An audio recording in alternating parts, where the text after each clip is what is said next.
Good evening and welcome, ladies, gentlemen, and anybody else who we have got joining us here this evening. This is the Sheffield United Way Premier League prediction show. We are on game week number 5, and I am once again joined by my regular guest. He's back from his holiday. How are you doing, Jimmy? How's things? I'm good, thank you, mate. I'm very well, thank you. Yes, all refreshed and revitalised after my little break. I'm midway through a month of doing daily videos, so I've gone from being relaxed to stressed already. But other than that, I'm absolutely fine, mate. How are you? Brill. Yes, I'm not bad myself, thank you. Obviously, you're doing daily videos on Sheffield. Is it just Blade Ramble, isn't it, on YouTube that you've got those going up Blade where Ramble. people can find you and they can watch them along? Obviously, day number 15, you've had some fantastic guests so far. So if you get the chance, do go and check it out for Jimmy. And he's got, 15 more to go. So he'll be here a while yet. Very true, mate. Very true. You'll need another holiday is what you're going to need. I will. You're right. But still sticking to my commitments on Sheffield United Way. Man of my word. So, yeah, happy to be here, mate. Happy to be here. Indeed. It's great to have you back. But in your absence, obviously, Nick took the reins. He picked up the mantle and really, really soul destroying for me. He beat me 2 weeks out of 2 in terms of those predictions. Our last one before the international break, he did me 6 points to 4, and you are already now 9 points ahead. We've done 4 weeks, and I am 9 points behind. I'm not really repping the channel that well. I think I need to find a new guest. Well, obviously, it's not all my doing. 6 points ain't great, if I'm honest. So, Nick, I don't know where he's doing. I think 1 week I accused him of throwing the result because he had Bournemouth to beat Man City, I think. Also, it weren't Man City, but it were a game Bournemouth were never going to win. And they didn't win. So I thought, a little bit of bias going on here. But, 6 points, I'll take them. You take the points and you move on, don't you? I only focus on the next round. That's what Eki says, isn't it? We only focus on the next game. That's right. Elite thinking. That is elite thinking. No wonder I'm going to lose because, you know what I mean? I need to up myself up here. Need to sort my mental out. But, it's not just us that's playing. We have the YouTube section join along with us as well. You can play along in our comments. Shaz, a fantastic supporter of the channel, goes through, pulls out your comments and does our viewers score for the week. Me and Nick were absolutely put to shame by one viewer in particular, Toby Buckley. He wiped the floor with us, 13 points. He had an absolute stormer. He beat me and Nick together. He got more than double what Nick got, and Nick still beat me. So, I'm going to try and up my game, and let's see where we get to this week. So, our first game up then, Jimmy, we've got Wolves against Liverpool. Now, I'll ask you why you've gone for such a strong Liverpool win. But first, something I'd completely forgotten about. And genuinely, if you asked me about this before about 3 hours ago, I would not have been able to tell you this game exists. Last season, Wolves beat Liverpool 3-0 in this fixture. What? Genuinely no idea. But in this exact fixture, Wolves beat Liverpool 3-0. Wow. Well, I've gone for 3-0, but not that way. So, just a little peek behind the curtain. When we prepare for this show, we don't have a script or anything like that we follow, but we do put our results in just so there's no duplicates or overlaps, and Nick can get the graphics prepared, etc. You went for 4-0. I would have gone for 4-0 if you went a pipped me to it, because I don't see anything else but a whitewash here. And I hope I'm right, because I'm wanting Wolves to be in and amongst it with us. I'm wanting them to be one of the 3 worst teams than us, which is what we've got to hope for, I think. But Liverpool are just starting to get things together. They've made some really tidy signings. I think that midfield now looks, from being the problem area, it looks one of their strongest again. I can't see anything but a win to 0 here for Liverpool. And they know how to put ball back at net as well, don't they? So 3-0, I'd have been happy putting 4 as well, like you've done, mate. I don't know what your thoughts are. Yeah, I completely agree, really. I know Liverpool have gotten a roll. I'm also looking at Wolves and thinking they're going to be one of the teams that we've got to try and finish above. They've been a weird one so far this season. I know they've only won 1 game. That was against Everton. But they won it because their keepers had an absolute worldie. So even then, you can't read loads into it, because on any other day, they could have lost that game so easily. But, there is a man in our comments who completely disagrees. Jack thinks Wolves are going to win this one. And I tell you what, if that comes in, fair play to the lad, because that's a shame. Play. You have to say though, Ollie, you're right in terms of they've been a bit of a weird one this season, because I remember watching first game that season and they should have beat Man U. So, it's one of them, isn't it? It depends which version of him turns up. But like you said, I just don't see him scoring goals. And that's where they're really going to struggle. They just don't have enough goals in their squad. I think they are solid as a defensive unit. I think Sarr is an excellent keeper. But against Liverpool, you can have best keeper in the world. I still think you're going to get done in this kind of game if you've not got an attacking outlet yourselves that's going to try and hit Liverpool back. So, second game of the weekend, Villa versus Palace. Now, for me, Villa is another one of these teams that seem just so weird, because when they lose, they lose. I mean, they got done 5-1 at Newcastle. They got done 3-0 at Liverpool.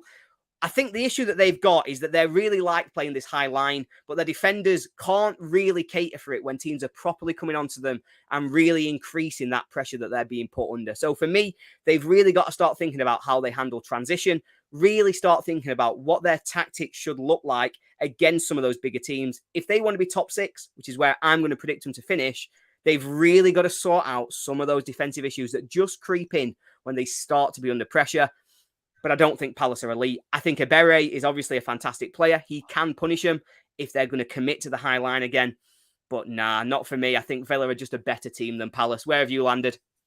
Yeah, absolutely the same. Very similar thought process.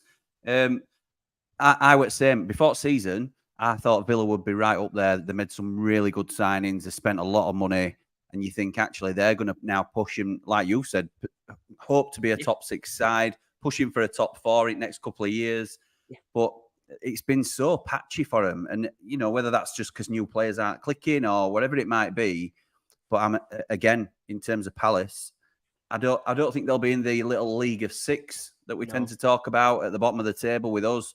But I think they're only just out of it, because I think players like Eze, like you've mentioned, and Elise, when he's back fit, will have enough to pull him away from relegation. But I still don't think they're going to rock up at Villa Park and turn them over or anything like that. They've always got a result in them of Palace, though. They've always got, weren't they the ones to beat City last season first or something like that? Yeah. So they've always got a surprise in the locker, but this won't be it for me. Can't see anything but a Villa win. Completely agree. Completely agree. I think you summed that up perfectly. So we then come to one of the teams that we've got in the sort of title of this video. Will Luton Town get their first point? Both of us think the answer is yes. Why do you think it's a yes, Jimmy? I think it's a yes, because I don't rate Fulham that highly either, to be honest. I think they've Paulini has signed a new contract with them, which is, you can't look at anything but a positive for him, because he's such a game changer. I think he's a little bit similar to us in terms of Hamer. I think he lifts them that much. I think it's a real level up sort of player.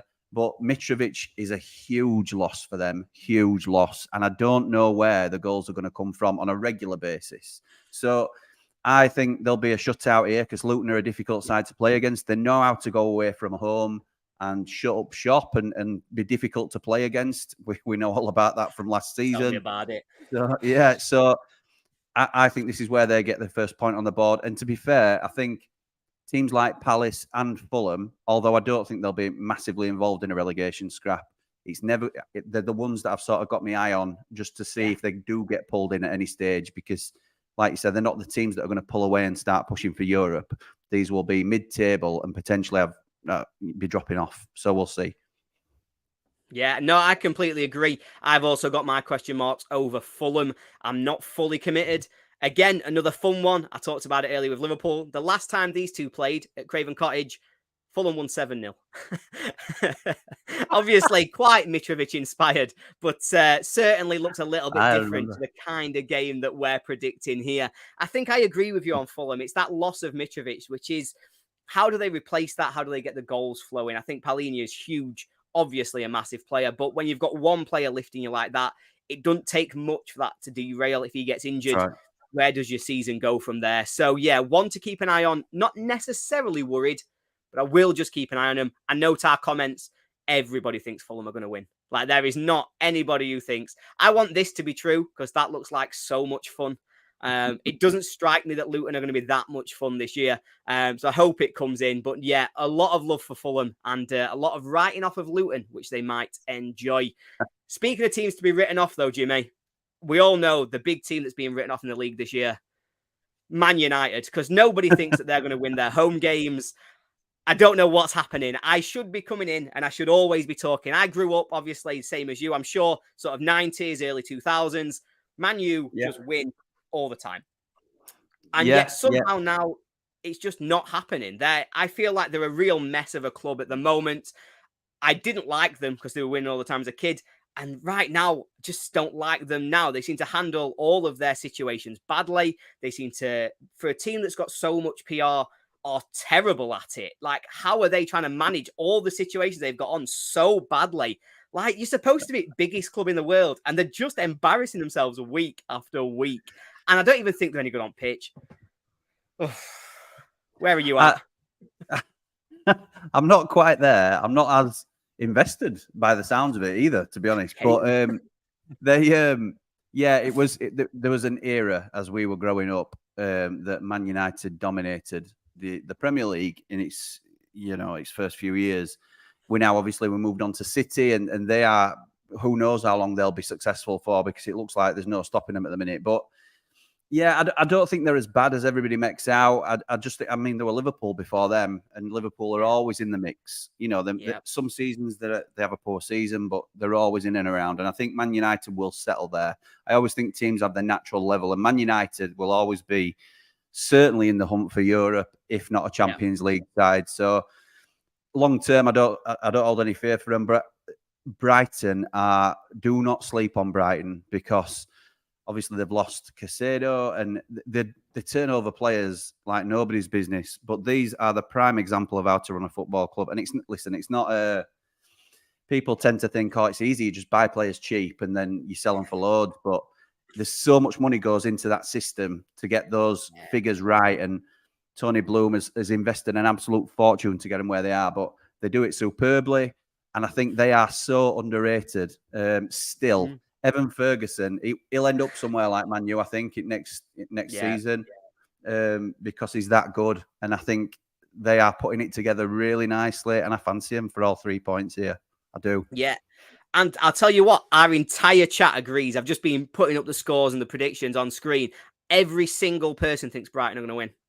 Apart from Wayne, who thinks it'll be a draw. There's not a single Man U to win prediction. Everybody wants to see Brighton win this game. And you know what? I'm glad that you focused on Brighton there and that you went into it, because I went in on Man U. And obviously, all the time, people are going to focus on teams like Man U and talk about them as much as they can. But you're right. Brighton have been fantastic. I mean, they dismantled Newcastle at St. James's Park before the international break. They've had a really, really impressive start, apart from one just aberration against West Ham, which I think can happen when you're a team that's just starting to reach those levels. And West Ham themselves have been great. So, yeah, I really hope Brighton can kick on, continue to upset the apple cart, and I hope they can go and beat Man U, because it's definitely come out in this answer, but I just don't like them. Anyway. I thought you were auditioning for Match of the Day when you were just talking about the Big Six, and who are Man U playing again? I've no idea, but they play in blue or something. I don't know. Yeah, it's all about Man U, innit? No, you're not wrong. And speaking of talking about Big Six teams and ignoring the little teams, of course we're going to talk about the biggest club in the league, Sheffield United. I don't know who they're playing this weekend, but I'm sure it's going to be an important one. For me, this one's interesting though, because obviously we were talking about this a little bit before we came live, and I think there's a tactical battle that will really sum up this entire game. And I think it's down the left-hand side of United, the right-hand side for Spurs. I think if Luke Thomas starts, which I'm hoping and expecting, if he can get a handle on the left-hand side of Kulusevski or Brennan Johnson with Pedro Porro behind, then United have got a fantastic chance of kicking on and getting a point in this game. What I'm worried about is how we can get exploited so easily down that side, with players being pulled out of position or with players being beaten for skill, beaten for pace. And that's what worries me. So I've gone a narrow Spurs win. I think the danger comes down our left-hand side, but I actually think that you're not a million miles off on this one. Why are you feeling confident for us? I think there's something here for us. I do. And listen, I people may see a pattern to this. I don't like backing United to lose, and this is a really tough game. So I like Big Ange Postecoglou. I think he's doing a good job, and I think he will continue to do a good job for Spurs. It's interesting that you think that tactical imbalance down our left. I know you're sort of waiting and hoping that Luke Thomas comes good, because if he does, then we might be laughing. I think the tactical battle comes in the middle for me for this game, because and I think this is where we benefit from having somebody like Vinny Souza play, because in years gone by, that would have been Norwood sat there in front of the defence, really. And James Maddison would have had a field day with Norwood in his pocket. Norwood is better in possession. We all know that. He's an underrated tackler and break up of the play. But now we've got somebody like Vinny Souza, an athlete who can go man v man on Maddison, who will likely be in the 10, instead of like a John Egan having to come out of defence to stop Maddison, or somebody come out of position when their man drops into the 10. Yeah. I think Vinny Souza drops back instead.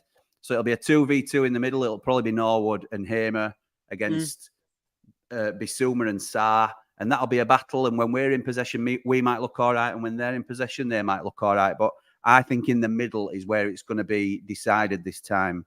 Because they like to get it down on play as well. So I'm really intrigued to see how we get on, because it's in years gone by when teams played with a 10, we tended to struggle because we'd have to have a man come out of defence to go to him. And now we're not going to be playing like that, because Souza's the man. Souza's the boy. And obviously, who have we got up front? Cameron Archer. Big Cam.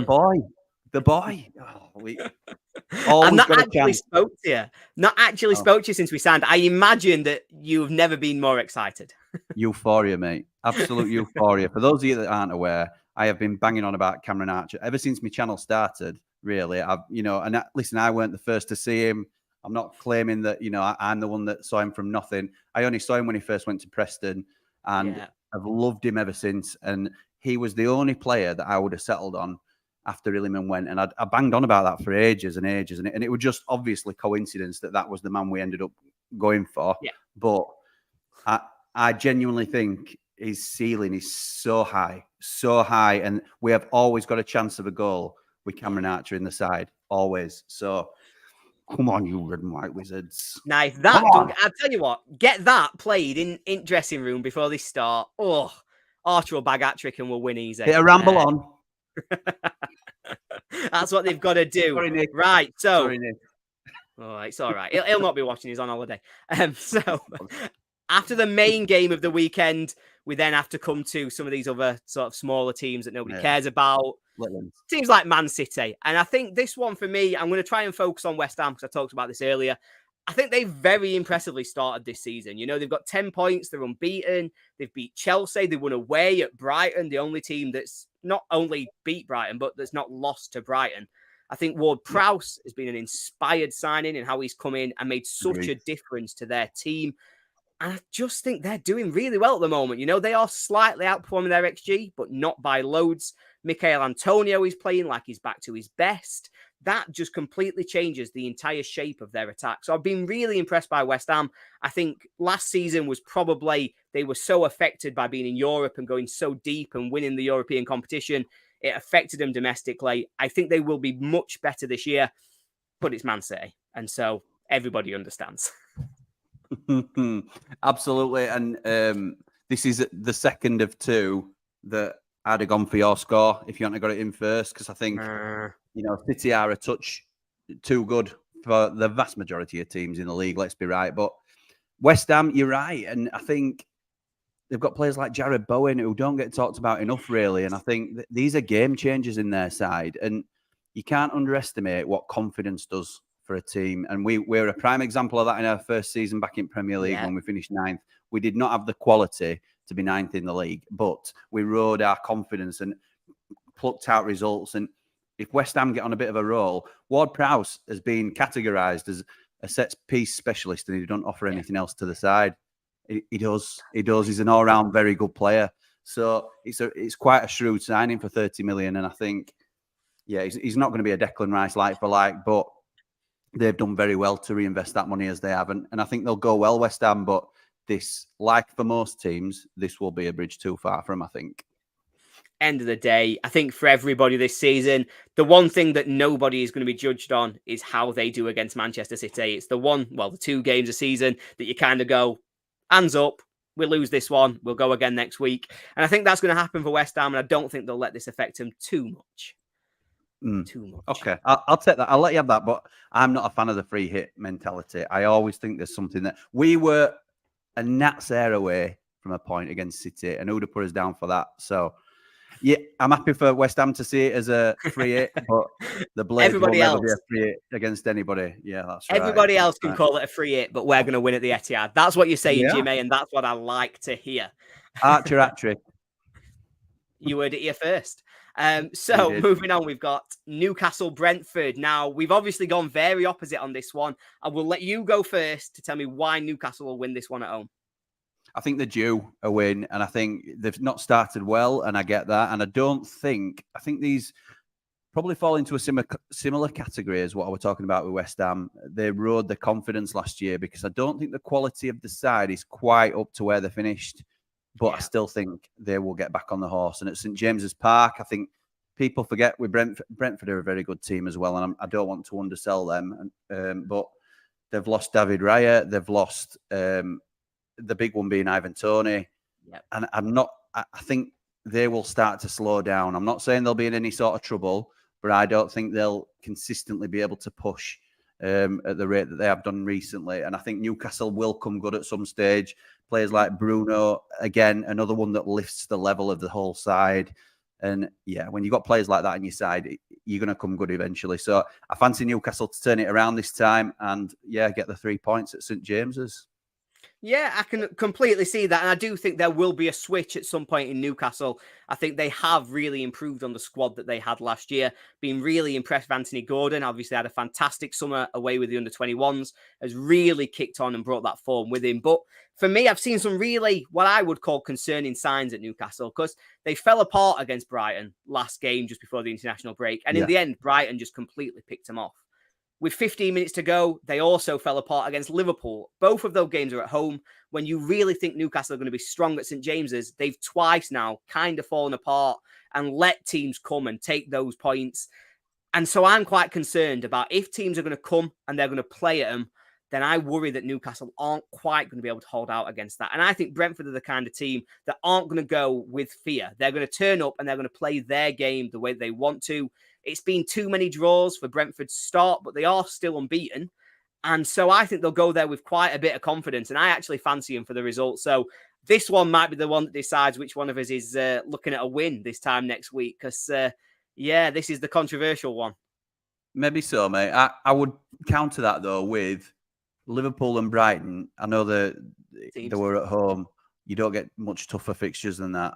Because Liverpool, as we know, speaks for itself, and we both think they've improved this year. Brighton, we've also said we think could be a real underdog this year that sort of outgoes people's expectations. So, the tough fixtures for me, I would say, and this one will, I think, suit them a little bit more. No, completely. So we'll see how they land, and we'll see which one of us is bragging this time next week, which means it'll definitely be a really boring draw. So up next, we've got Bournemouth, Chelsea, and I've done the complete opposite to what I've done with lots of my predictions. I've backed Chelsea to win for basically no reason whatsoever other than at some point they've got to click, right? They've spent all of that money and yet it's just not clicking for them. They're losing at home to Forest, and you just think, surely at some point they're going to get it right. Bournemouth have had a really difficult start. They've only lost, I think it's to Spurs and Liverpool, but they did concede 97th minute to draw against Brentford. They've still not got a win on the board. I think this is a tough one for them coming back after a pretty difficult start. I could see them getting a draw. I'm not going to pretend I'm overly confident back in Chelsea, but I just think with the quality in their squad, it's got to click at some point, surely. I agree. It has got to click sometime, because if you went through the starting 11s, it's coming up blue, isn't it? So it's difficult to say why it's not working at Chelsea, but it's not clicked yet, has it? So, and I quite like what Bournemouth have done. And listen, we're harsh on Gary O'Neill, but they have levelled up, I think, in certain departments. And it's going to be a long game for them, I think. But they have now got money and backing, and they will be looking to replicate the Brentford and then eventually the Brighton model. And I'll quite like some of their business. So they've been tough to play against. They were so close to getting a win at Brentford. We've just sort of said, you know, going okay themselves. I don't back against them getting a point here. Chelsea are a good side, don't get me wrong, and they will get it right at some stage. They have to do. But I fancy Bournemouth to nick a point. No, I get it. And to be honest, as the week has gone on and we've got closer to the video, obviously you did the peek behind the curtain that we did our predictions this week because of Nick's holiday slightly early. And as the week has gone on, this is the one that I've been looking at going, don't like it. I don't like it, but we'll see. Maybe I'm wrong to doubt myself. And all I've done is made it so that even if I get the prediction right, I've made myself look like an idiot. And so, perfect. That's just how I like it to go. Up next, Everton Arsenal. And I have gone controversial again, but I've done this for one reason and one reason only. A Sean Dyche team at home to Arsenal. It happens every time. And I am backing the vibes. I'm backing the meme. I think that Sean Dyche will once again just somehow wind up Arsenal and steal a 1-0 win that is completely undeserved. Now, you give me the sensible reason that that's nonsense. I just want to thank you for the points because you didn't have to do that. You know, it's very generous to the ramble, but, you know, I don't know why you've done this because...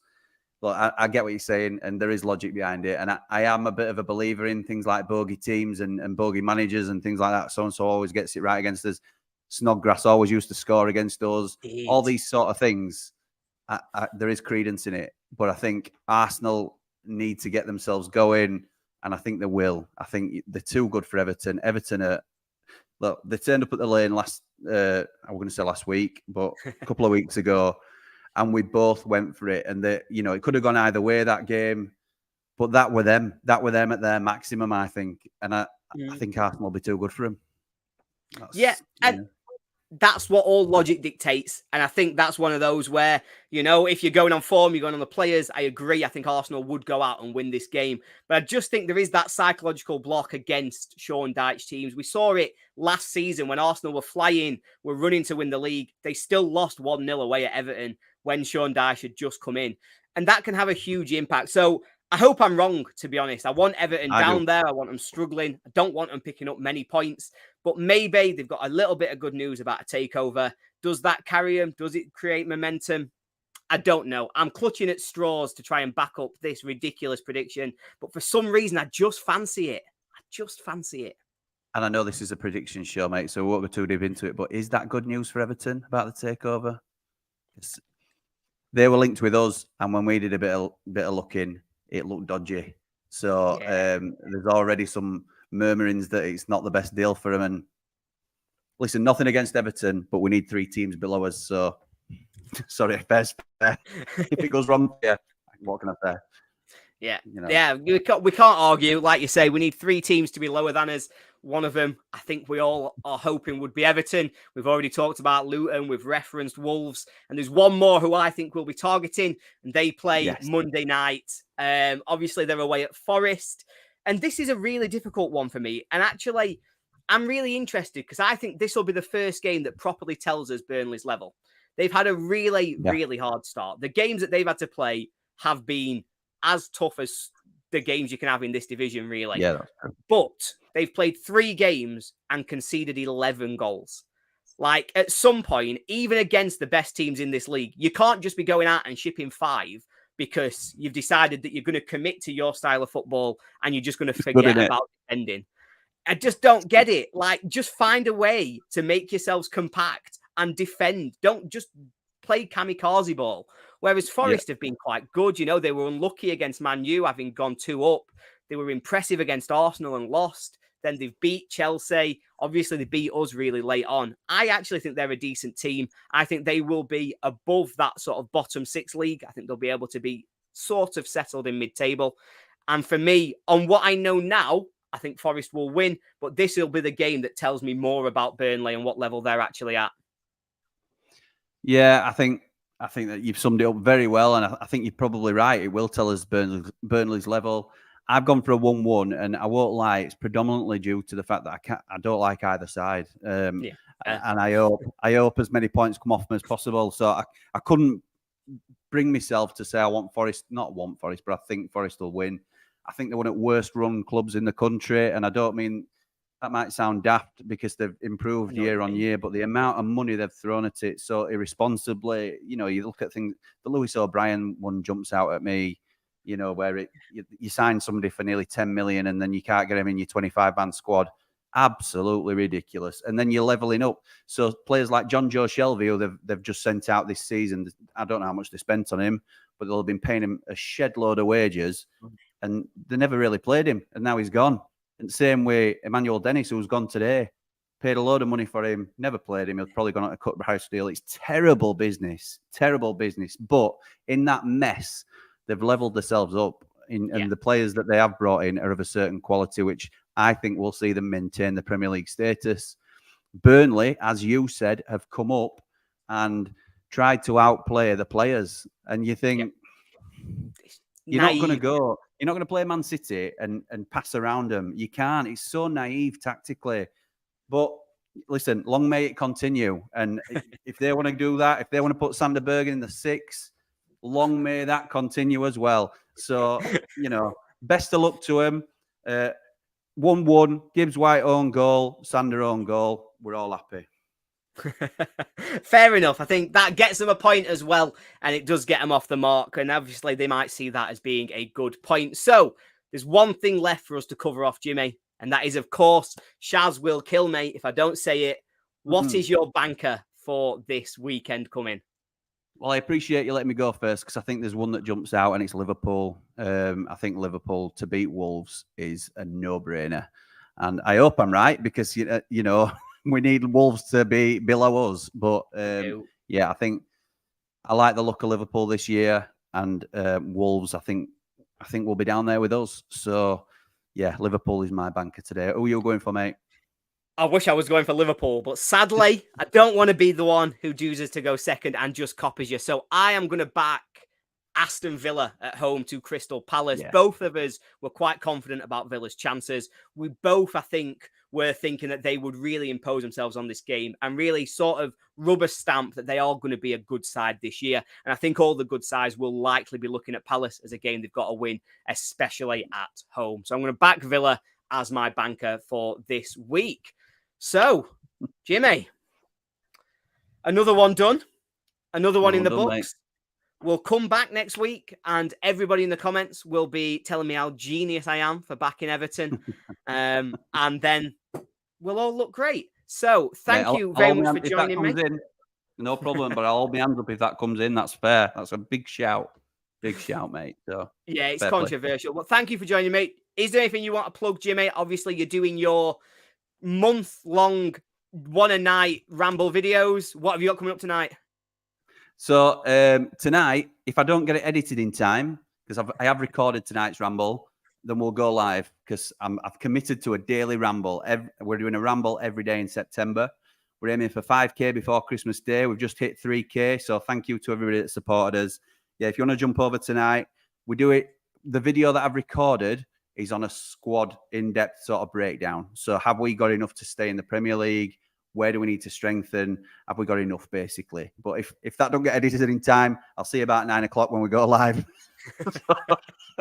So there we go. And I'll be back tomorrow with a match reaction after Hal has done the match reaction on Sheffield United way. We're not in the habit of clashing with each other. Mine will probably be a bit later into the evening. So if you want to join us there, we'll be live. You're more than welcome. And up the blades. Up the blades. Thanks you very much, Jimmy. Thank you for joining me today. Thank you to all of our viewers. If you want to play along, do go into the YouTube video and put your predictions for this weekend's game in there. And Shaz, the lovely Shaz, will be able to go through and pull out all of your scores to let us know who our viewers' winner is next week. Thank you very much again for everybody joining me. Have a nice weekend.